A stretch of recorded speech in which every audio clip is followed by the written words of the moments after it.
2012, and our term ends next year, so we're up for election in 2016. I took over actually in 2006. I was appointed by Jeb Bush when he was the governor of Florida in October of 2006 to finish out the remaining term of Sheriff Chris Daniels, if any of you knew him. Great guy that I was the chief deputy for. So it's been about 8 years, sometimes it seems like 20, since I've been the sheriff. I will tell you that I had brown hair when I became the sheriff, and now it's just falling out. But thanks for having us here today. I do have a couple of people with me, and I know you said you wanted the videos. I do walk around a lot, so you might stay busy. I may move around more just because you're videoing. But, Walter Wolf, who actually is our crime watch coordinator, and you probably see him in this community, and he's responsible for all the neighborhood watches that we have throughout the county, and I don't know how many we have now, but how many? We're up to about, with neighborhood watch and individuals, 926. Wow. That's awesome. And then the gentleman that standing next to him is the number 2 guy in the sheriff's office. He's my chief deputy, Peyton Grinnell.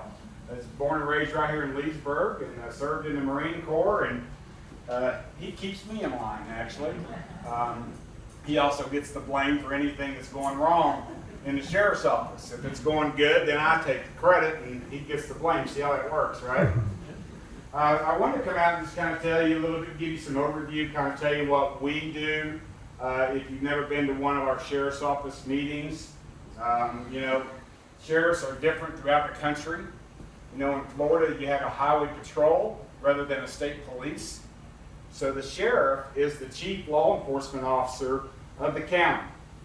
And so, you know, if there's a major disaster, major catastrophe, major crime in the county, the sheriff would actually be the chief law enforcement officer and could actually take those cases over even if they were in a city limits. We have 12 police departments in this county. I live in Howey in the Hills, and even I slow down when I go through Howey in the Hills. But see, this is where I don't like that video part. But actually, they have a great little police department there. I love those guys, but they do make sure that you follow the rules when you go through there. 12 police departments. We have about 700 employees in the sheriff's office. Deputy sheriffs in this county respond to about 300,000 calls a year for service here in Lake County. We put about 13,000 people a year in jail. A couple of you look familiar. And, so where does this video get posted? On our YouTube channel. Oh, great. Okay, let's start over. Anyway, thanks for coming. We do stay busy, and you know, we are a big organization, a big agency. And one of the things we like to do is come out and talk to our communities, talk to organizations and different clubs. Because as honored as I am to serve you as the sheriff of this county, this agency belongs to you. You're the taxpayers. You pay the bills. You're the ones that fund the budget that we have. We appreciate that. And I know some of you, you know, this past year when there was a lot of talk about budget and increases and tax increases, and you know, a lot of people were torn because, you know, a tax increase. But on the other end, we knew that it was going to fund deputy sheriff's raises. Deputy sheriffs in this county make less than 4 other police departments in this county. Deputy sheriffs make $37,000 a year to start in Lake County. We have some cities that start at $40,000, $42,000. So we wanted to make sure that we're not a training ground, and that we are hiring, training, and more importantly, keeping quality deputy sheriffs in this county, because if they're responding to your house, we want to make sure that you're getting the best, and that's what we do. We have several programs in our agency that you might be interested in. How many of you heard of Senior Watch? Really? Or do you belong to Senior Watch? Senior Watch at the Sheriff's Office, and we have about 150 people that are enrolled in that. It's for our seniors that live alone. You can sign up. We will call and check on you every day. If you don't answer the phone, we will send a deputy sheriff to your house to check on you every day. I will tell you that I have some ladies that intentionally do not answer the phone. Hoping to get that young deputy sheriff knocking on your door every day. But it's a great program. It's a great way to interact with our community. And quite honestly, it's proved beneficial because we've gone to several homes where we couldn't get a hold of the person that was in the program, have realized that they had fallen, maybe not near a phone. You know, not everybody carries a cell phone. Believe it or not everybody does carry a cell phone. My mom lives in Kentucky on 85 acres, and she lives by herself. And I wish they had a program like that. Now she has, because I pay for it, the best iPhone you could ever want. I bet you if you call her right now, she wouldn't know where it was. But it's just not her thing. Cell phones is not what she likes, but she's a great person. And we also have a program called Safety Net.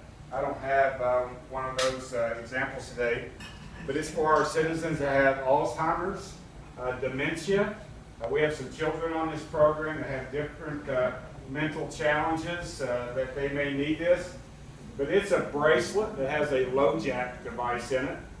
And if you are signed up and you're a family member, and you have a family member that wanders off or goes to Walmart, gets disoriented, gets turned around, gets lost, and they are on this program, you can call and activate the receiver. And then deputy sheriffs have receivers in their patrol cars. We have them in our helicopters. We have handheld receivers. And we can literally beacon in on where this person is at. And we have about 40 people, I think, that are on this program. We have a 100% success rate in finding anybody that is on this bracelet. So if you know someone, and it's free of charge.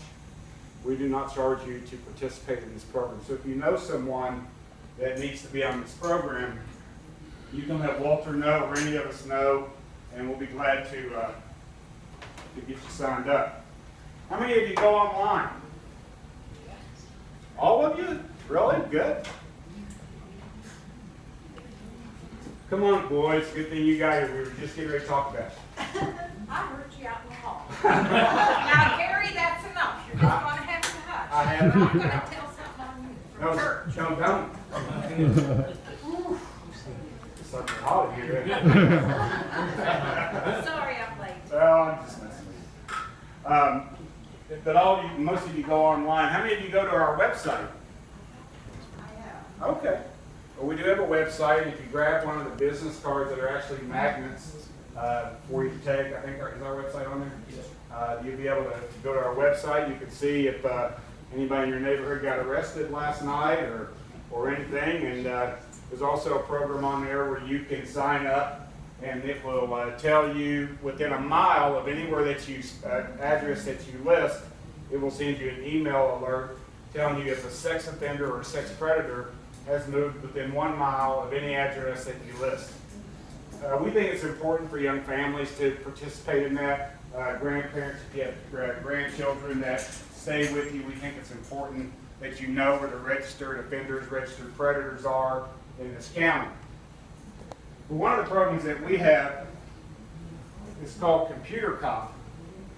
And 77 million teenagers, I think that's the number, go online every day in this country. That's not the bad number. 1 out of every 7 is contacted by an adult for bad things. So one of the things that we recognized that we needed to create, and we did in like 2007, 2006, 2007, a cyber crimes unit to where we could actually have detectives that go online and target predators on the internet that are trying to come to this county to meet our children or our grandchildren. We ran several operations, kind of like you've seen on Dateline, to catch a predator. We've run 3 of those operations here in this county, 2 in Claremont, 1 in the Tavares area. And I don't think we ever have put less than 30 people in jail over a 4 or 5 day period. And they come from all over. I always like to tell you, we arrested one guy that came from Georgia, thought he was coming here to meet a 12-year-old girl, and he actually had his own 6 and 8-year-old kids in the back seat of the car. And so, I would tell you, it doesn't matter whether they live in Georgia or where they live, they need to be in jail. And we're happy to do that and put them in jail for those crimes. But we think it's important for parents to know what their kids are doing on the internet. And so Computer Cop is a CD. You can put it in your computer, and it will tell you everywhere your child or your grandchild has been on the internet.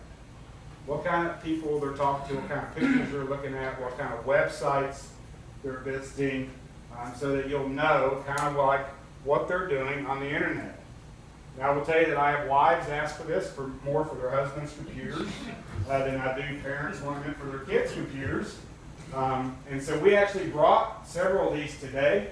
If anybody wants one of these to take home, you're more than welcome to have them. If you want some. Sure. You might need it for something. I need it for my grandkids. There you go. That's what it's for, actually. For you to think so you can tell what they're doing. The other thing that we spend a lot of time on, obviously, is fighting drugs. And it changes every year. I remember when we used to fight marijuana really heavy, and then it went to cocaine, and then we went to meth, and then to pills. And guess what's making it come back now? Heroin. Yes, heroin. Heroin has a lot of the same feelings for the drug user as pain pills do. So they can buy heroin and kind of help them with that whatever addiction that they have, maybe to pain pills. We did one, I think it was the largest heroin bust in Lake County last year in the Claremont area. I don't remember how many we put in jail.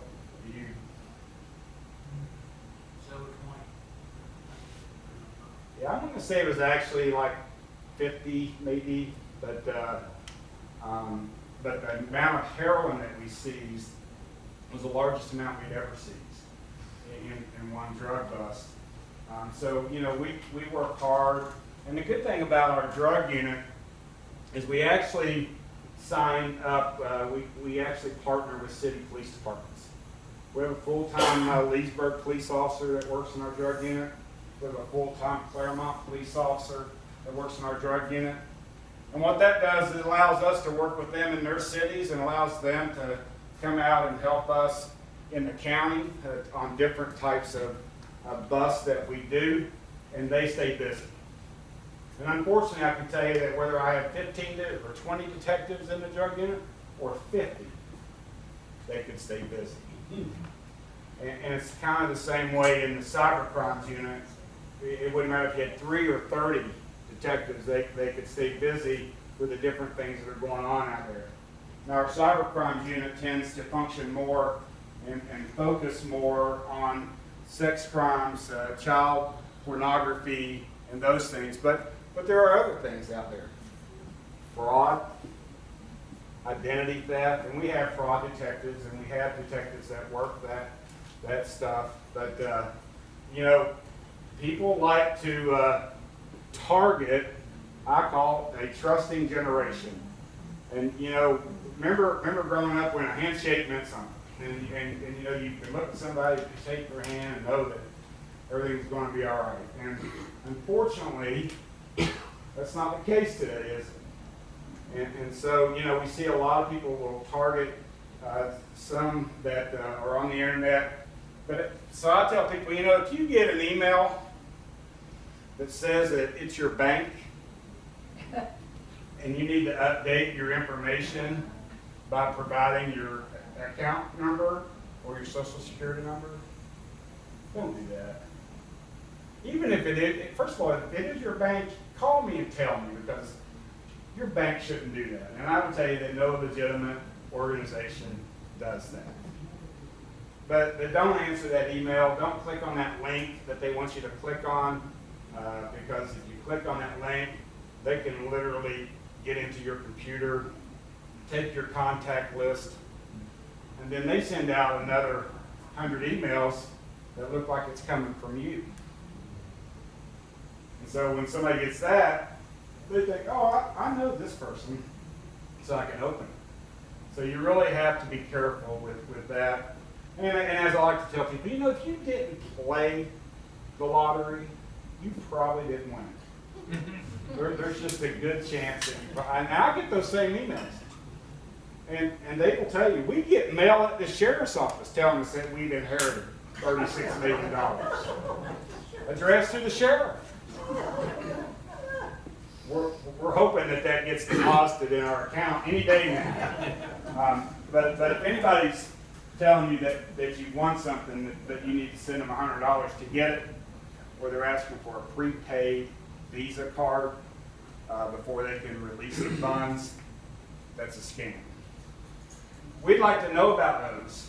I will tell you that sometimes they're hard to prove because a lot of them are being handled overseas, a lot of jurisdictional issues, but we like to know about those things so that we can tell the rest of our community that is happening. How many of you seen on the news last week in Orlando where people were getting called saying they missed jury duty? And that, but for a small sum, I think it was $100 or $150, they could get you out of it rather than have a warrant issued for you for missing jury duty. We had the same thing right here about 2 months ago in Claremont. Somebody was calling Claremont residents. You missed jury duty, but you don't have to go to jail. $200 you can get it. Well, somebody's going to pay that, right? They don't count on getting 100% of the people to sign up for that. They just count on a percentage that will say, okay, I'll give you the $200. And you mentioned grandchildren. The other one is that they'll call you and tell you that your grandson's been arrested or your granddaughter's been arrested. They start tugging at the heartstrings, and they will get them out for you. Well, let me tell you, if you think your grandson, your granddaughter's been arrested, you can call our jail and we'll tell you. You don't have to have anybody special to call down there. You don't have to be an attorney or a bondsman. You can call the jail and say, is my grandson, my granddaughter, are they in jail? And we'll tell you. And we'll tell you if they are. We'll tell you what the bond amount is. So just be careful with those things. There's a lot of scams out there. And so it's important that you just kind of err on the side of caution and not do it. How many of you get phone calls saying that they're representing the sheriff's office and they'd like you to make a donation? All the time, right? This sheriff's office, and no sheriff, as far as I know in Florida, no sheriff makes any phone calls for contributions. None. Now, you may get a letter in the mail that'll have my signature on it, asking you to support the Florida Sheriff's Youth Ranches. And you probably have seen the Sheriff's Ranches thrift store down in Leesburg. I call it Oklahoma. I don't know if it's quite Oklahoma, but it's close enough, isn't it? But a nice thrift store. We were actually there this morning for something. But we will not call you on the phone. And if somebody does call you on the phone, there's a couple things you can do. First of all, you can just hang up. Ask them for a callback number, because they're probably not going to give you one. Or you can do what I do. Tell them you're the sheriff and watch how fast they hang up. You know, it's interesting when the sheriff can get a call at his home phone and they tell him that they're raising money for the sheriff, and you tell them who you are, and they're pretty quick to hang up the phone. Now, I do know that you have had a burglary in here, in this community, in the past, month or so? And I would tell you that, if you go on our website, we have a section there called crime reports. And you can actually click on the crime reports, and it'll bring up a map of Lake County, and you can like narrow in, how do they do it, by their zip code? Do they enter their zip code, or? They can put their address in, sir, and it'll pull up, generically go to our address on Ruby Street. And then you just put your address in, or you can put the Royal Highlands, and it may pull it up that way. And then you can customize it up to 6 months back in 31-day increments to see what you're looking for. But it'll tell you what kind of crimes are going on in your community, or maybe right outside of your community, in the area. But you know, some of the things you have to look at, and the chief was talking about this earlier, is that you've had one burglary in here, but if you went on to the crime reports, it may show that you've had 5 different incidents of theft in this community, and you have. But they weren't burglaries. They were actually homeowners that were victims of what I was just talking about, internet fraud. And so they were scammed out of something, gave money for something. Maybe somebody that knocked on their door and wanted to do some yard work. I don't know, and you give them some upfront money, and they look out the window and they're gone. But one burglary, and if I'm not mistaken, the burglary we had in here, the only thing they took was jewelry. They bypassed everything else, which sends off kind of a warning sound to us, and because we have experienced a few burglaries, not necessarily in this area, but when you even like in Mission Inn, Yalaw Hall. So we actually seen like this area, and the burglaries that we were experiencing, the same thing, jewelry only. They would actually walk past guns and TVs and all kinds of things to go for jewelry. Easy to carry. I'm sorry? Easy to carry. Yes. But, here's some of the common denominators that we find. A lot of times, I am kind of hesitant on some of this going on video, but because I'm talking about some strategies, but, the bad guy may go golfing. And he may be on the golf course, and he may be looking at the homes that their doors are open. Patio doors, sliding glass doors.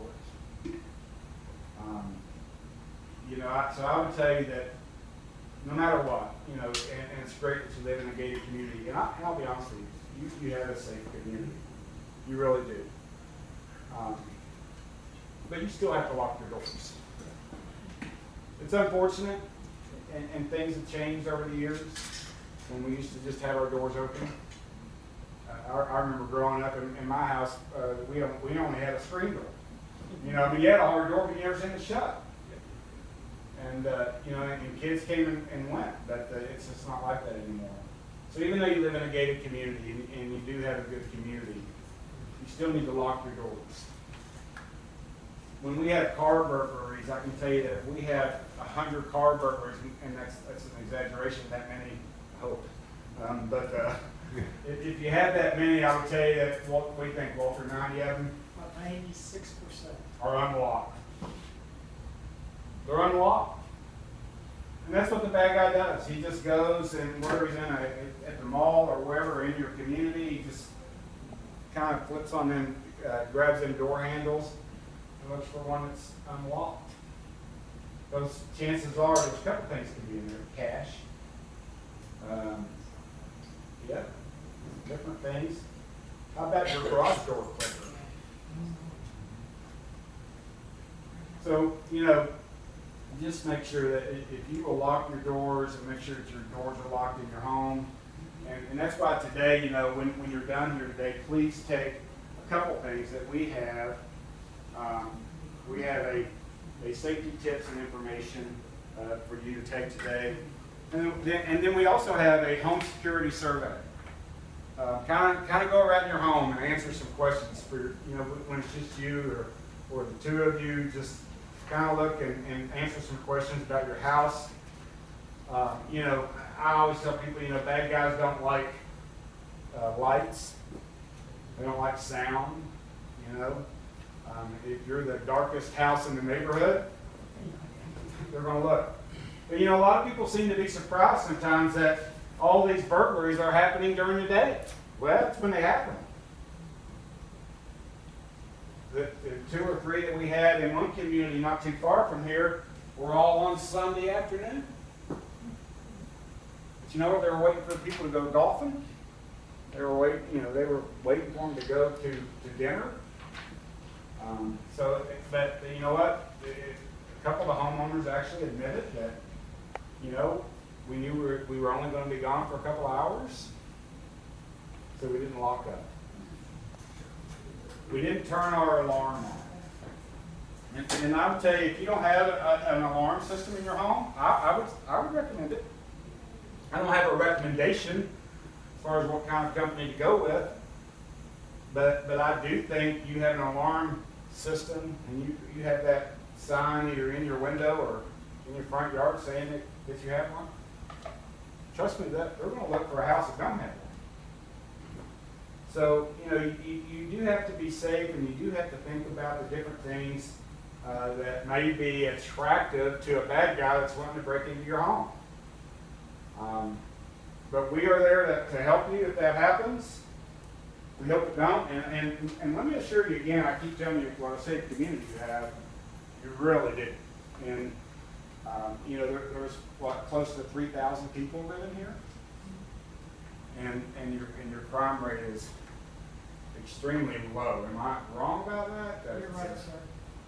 It's extremely, extremely low. But if you do think you're having an issue, we will come out and see what's going on and talk to you about it. And because we like to, we are doing a very active investigation on not only the burglary in here, but the burglaries outside of this vicinity that we think are related. We don't know that other than they're so common, they're so similar that we believe that they are.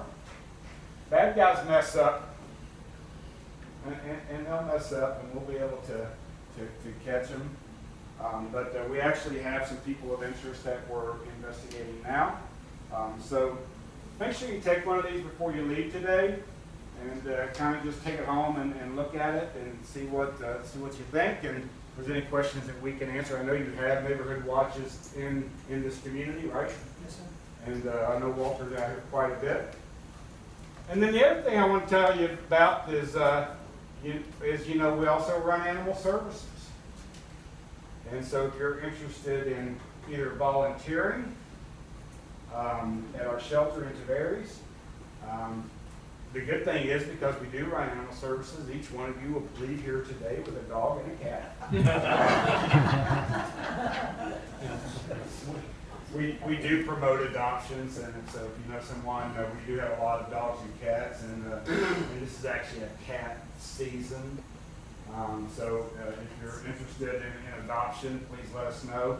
We also have a fostering program, like a foster program, if you want to take one home and kind of watch it for a while and see if it does well.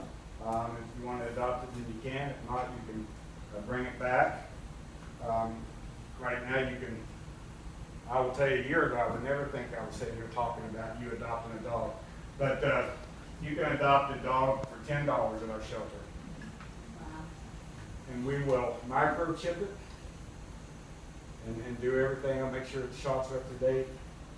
And in cats, we actually have a buy one, get 7 free. We really don't.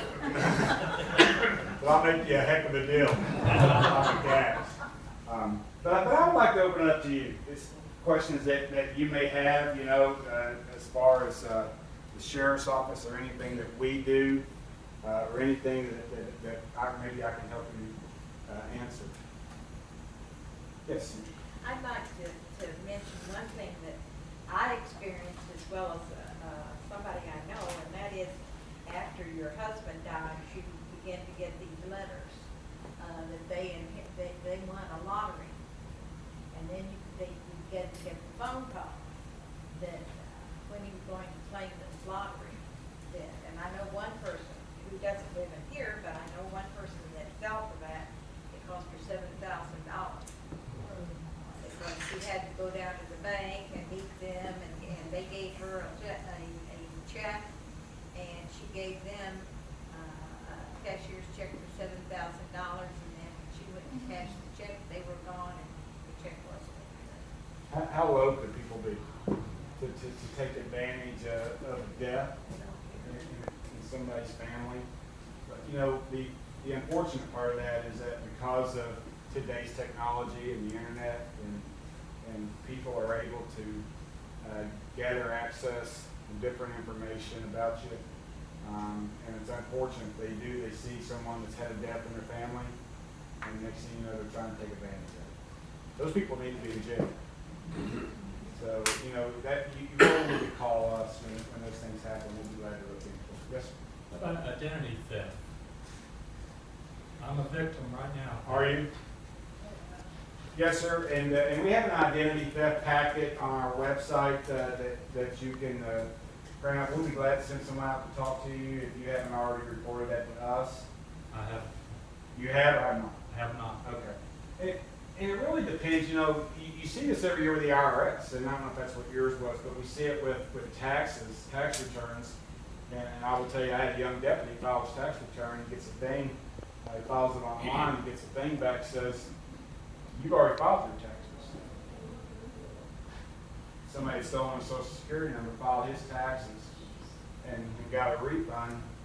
And I'll be honest, it's like 3 years ago, he's still dealing with it, dealing with the IRS.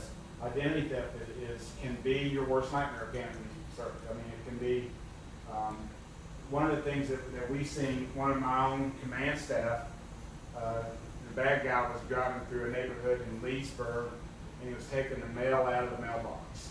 And I know you all have cluster mailboxes and they're locked, which I actually think is an awesome idea. And that's the same way where I live. But the mailboxes, you know, they come in and they take the mail and they see a Visa bill, and next thing you know, they had the account number, and then they would get a fake ID made with their driver's license to match all that information. This guy that we ended up putting in jail for that stole the mail out of a circuit judge's mailbox, and the guy that runs my jail mailbox. So imagine how nervous he was when he got caught, having to spend time in the same jail as the victim that runs the jail and the circuit judge. But it was easy for him to do. Now I am noticing, you know, more and more on credit card companies are not putting that full account number on most of the statements anymore. Thank goodness, because that's just open the door. Was yours happen because of being online? I have no idea. Yeah. That's generally it. And you know, a lot of people shop online. I know I do. You know, but if you ever get somebody that's able to hack into the business that you bought something from, and then you know you've seen the skimmers that guy will put at a gas station on gas tanks. When you swipe your card, it's going to them. So if you really think about how much time the bad guy puts into intelligence and creating these things and how productive they could be if they would put that to better use. But if you haven't reported it, I'd like to get your information. I'll have somebody call you tomorrow. Sure, if I've got it brought back in my car, I'll give it to them, it's got all that information. I'll be glad to help you out. Maybe help out. Yes, sir. Questions? Yes, sir. Have all of your deputies been through a Sheriff Max program for rights and responsibilities of the Sheriff's Department? They have not been, well, I don't know that all of them, some of them probably have, they have not all been through Sheriff Max program. I have actually read several of the Sheriff Max information. Here's what I will tell you that my deputies do know, is that first of all, everybody that gets hired in the Sheriff's Office, I hire personally. I do a final interview before anybody puts on a badge and a gun in this agency. Secondly, the oath that we give, I take very seriously. And that oath, you know, when I swear them in, I don't have to look at a piece of paper and recite that oath. I can tell you that, you know, when I take it, it's I, Gary Borders, do solemnly swear to uphold the Constitution and government of the United States, protect it, defend it. I'm big about that. I'm big about people's rights. and I support people's rights to have firearms. You know, so we do training, not necessarily Sheriff Max, but we do training about the different your civil rights and the rights that you have living in this great country. So, you know, I would tell you that deputies do know how to handle and what to do in those situations. I know you've been through many of your deputies, because I've seen it, I was there when you went through it. Yes. Yeah, he was here, right? And I know several of my folks went to one of his talks, and he's popular. You know, but nobody's asked me if I met Sheriff Joe yet. And I always get asked about Sheriff Joe. And it's kind of interesting. He has a committee, or he's kind of like an advisory committee. Sheriff Joe does in Arizona, and I have a cousin that's on that, and that just happens to live out there and participates in that. And I'm not sure what the committee is called, but it's kind of interesting. Now, Sheriff Joe does some things that I'm not sure I'm allowed to do, you know, but you know, just a conservative sheriff.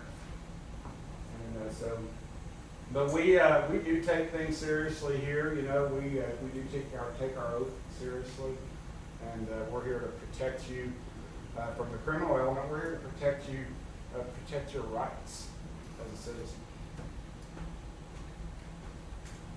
Yes, ma'am. I know, I think it was probably a year or so ago, you spoke to one of the groups, and you mentioned that we had a very high percentage of concealed weapons permits in Lake County, which you were very happy with. Are we still leading the pack? I don't know. I think last year we were either, do you remember? I want to say we were either the third in Florida. One year we were 8th, and then 1 year in Central Florida we were 1. Yeah, I remember In that. Central Florida we were number 1.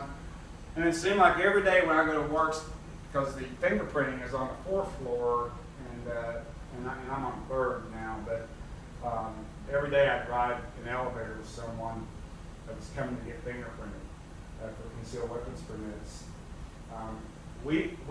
If that's something you're interested in, we do that for free. If you come to the sheriff's office, and if you haven't been, you know, we moved the sheriff's office, if you're familiar with the historic courthouse in downtown Tavares, where the museum is on the 1st floor.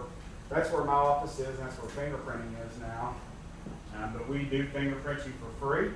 I do not believe in charging people that live in this county to be fingerprinted, because I think you already paid that when you paid your property taxes.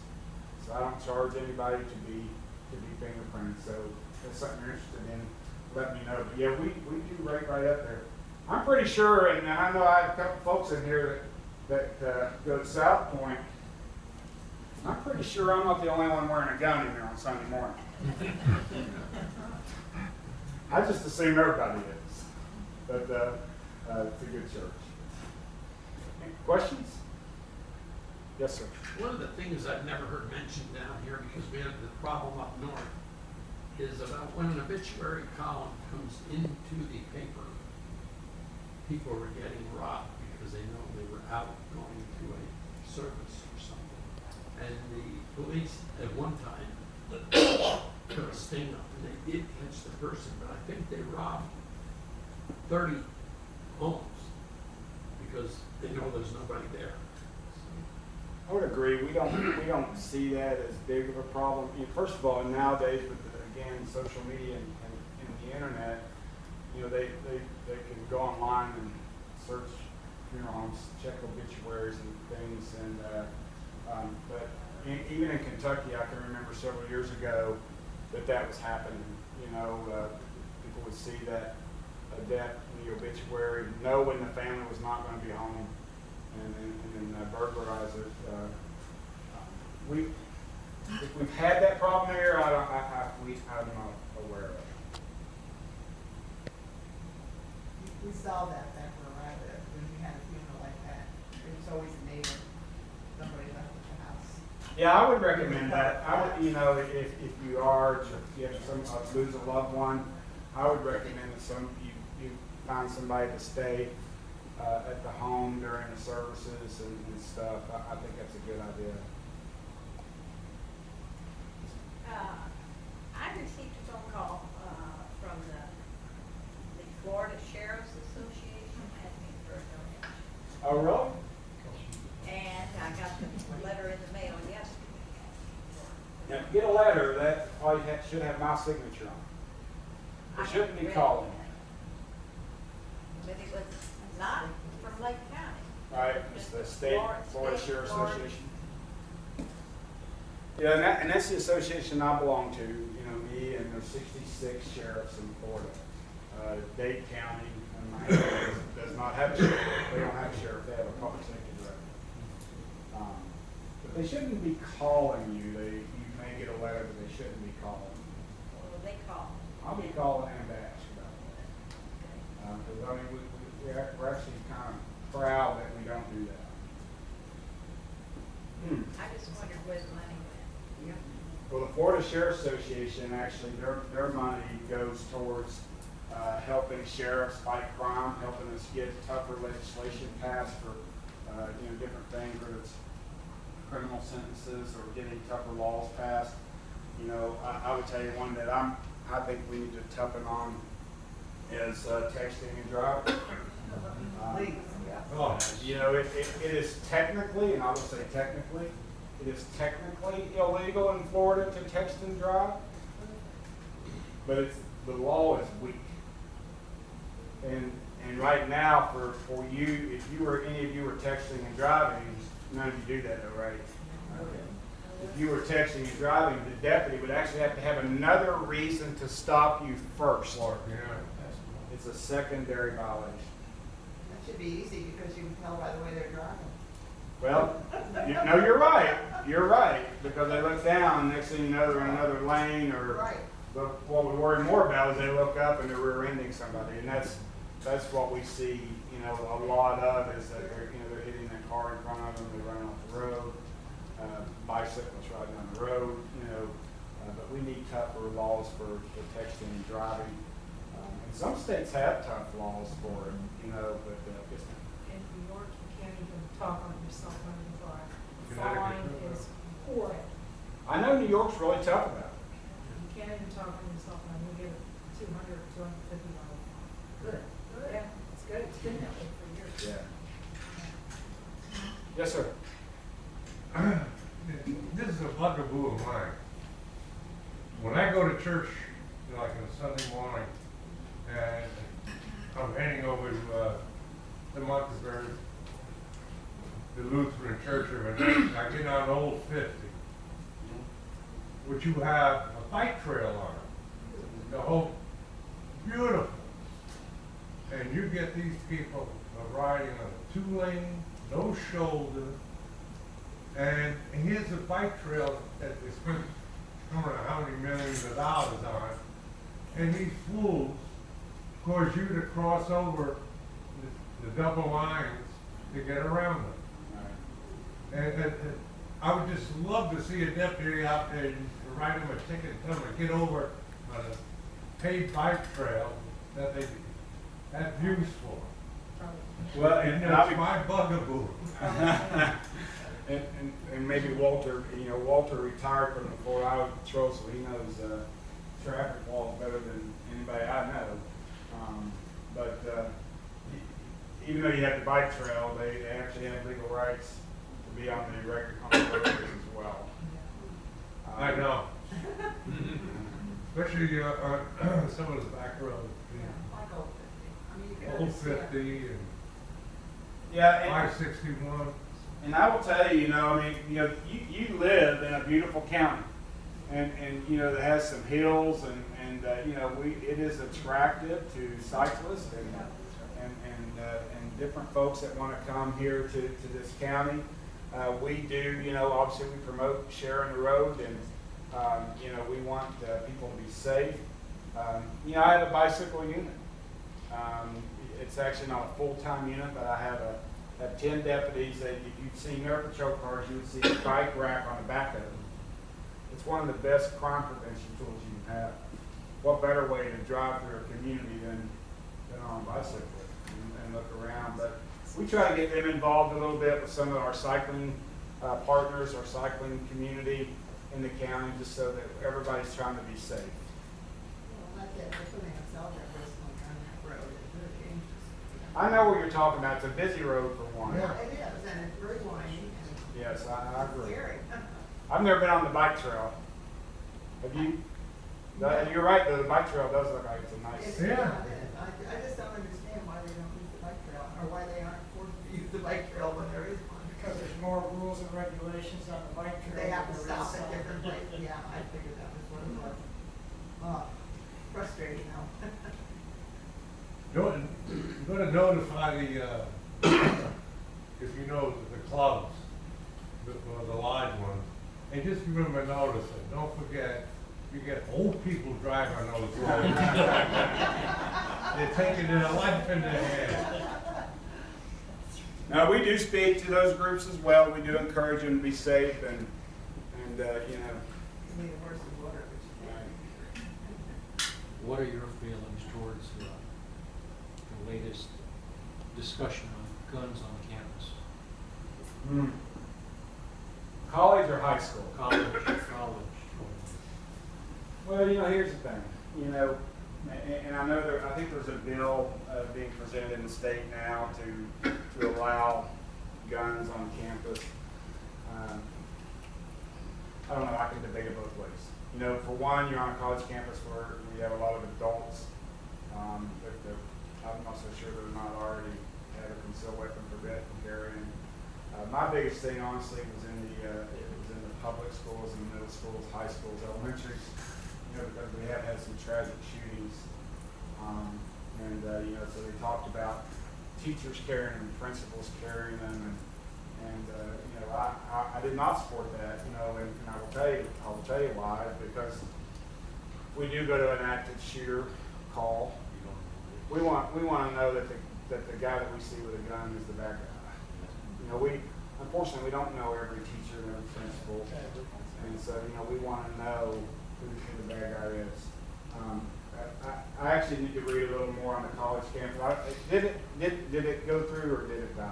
I think it's still in discussion phase. From what I've read, generally, the sheriffs disagree with the idea of students, if you will, carrying concealed weapons on campus, which is understandable because, you know, they've got a lot of emotional issues going, immaturity and what have you. But again, CCW carrier permittees are generally older and hopefully a little more grounded. I don't disagree with that. I can tell you as far as the people that have concealed weapons permits, we don't ever have an issue with those folks. You know, I just think there's so many things you need to talk about on college campuses. You know, let's just say something happens on a college campus and they call for a deputy sheriff. Nothing serious. But I think that, you know, that law enforcement officer, there's a certain reassurance there knowing that he's coming into a classroom of 30 people and none of them are armed. Yes. You know, so I mean, I just think there's so many different things to debate there and to talk about before we pass something like that. Yeah, some of the police departments within the county seem to be having their challenges lately. You have an interim recruitment part for, you know all the reasons Yes. why, and that's good that you've been able to assist them in that matter. And then Right. others seem to be a little challenged. We read a lot about Bowman and then the crime rate in Leesburg itself. What is the role of the county department in terms of assisting some of these other departments that seem to be having their challenges right now? That's a good question. Brooklyn Park did ask me to place an interim police chief in their department.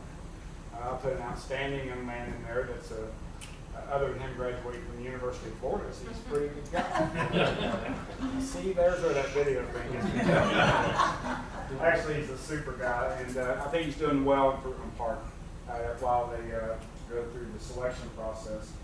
We do help. When Leesburg was having a rash of increased crime, you know, I will tell you their police chief is very proactive. You know, he's been there, I don't know how long he's been there, close to a year now, having issue picks.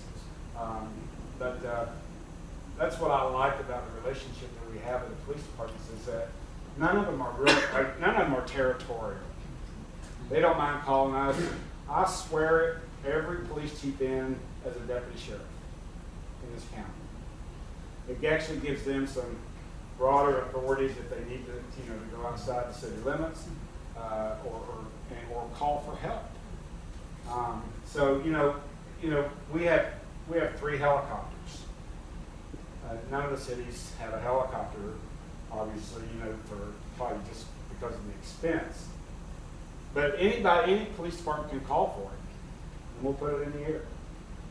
You know, the drug unit I mentioned earlier that we work well with, and some of them don't have canine units, and so we'll send those in. But you know, when Leesburg is having an issue, we have a unit called Street Crimes. I don't know if you've ever seen any of our cars in the Street Crimes unit, but it looks like it had markings on it, and then somebody took them off. They're actually called the Ghost Riders. They're in marked units, but you have to look really close. And what the Street Crimes does is that we actually look, we have crime analysts, we look every week of where we have been hit or targeted in Lake County as far as crime. And so we'll send the Street Crimes unit in to work those areas. And we've assisted Leesburg, we've assisted other cities throughout the county. So we are there for them to help them in any way that they want. You know, I don't. Just because you may have a city department maybe is going through some issues doesn't make them a bad department. Everybody's going to have their time when they go through. We've gone through it. You know, you never.